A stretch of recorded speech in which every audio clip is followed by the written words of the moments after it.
توبہ کا خیال خوش بختی کی علامت ہے، کیونکہ جو اپنے گناہ کو گناہ نہ سمجھے وہ بدقسمت ہے۔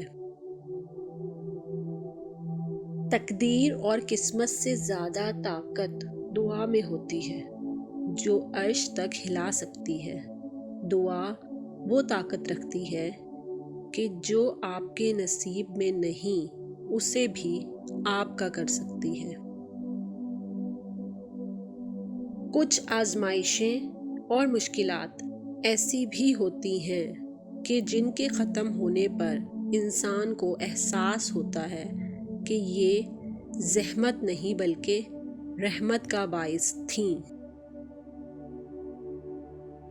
جب تم ان سرد راتوں میں اپنا گرم گرم بستر چھوڑ کر اللہ کے سامنے اس کی سب سے لاڈلی عبادت تہجد ادا کرنے کے لیے کھڑے ہوتے ہو تو وہ رب تمہیں دیکھ رہا ہوتا ہے۔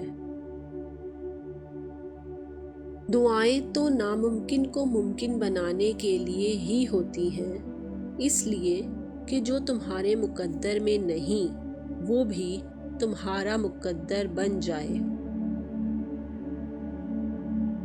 ایک روز وہ اللہ تمہاری دعاؤں کو ایسے قبول فرمائے گا کہ تم اپنی تقدیر پر حیران رہ جاؤ گے۔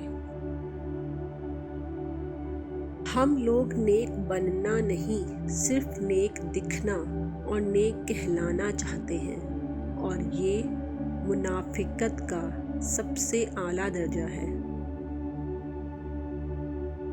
جس طرح وہ رب سجدے سے پہلے تمہیں دعا کرنا سکھا دیتا ہے، ویسے ہی وہ تمہارے مانگنے سے پہلے قبولیت کے وسیلے بنا دیتا ہے۔ جو دکھ انسان کو چین نہیں لینے دیتے، تہجد ان دکھوں کو جڑ سے مٹانے کی طاقت رکھتی ہے۔ جو دعائیں قبولیت میں وقت لے رہی ہیں وہ تمہارے نصیب میں لکھی جا چکی ہیں۔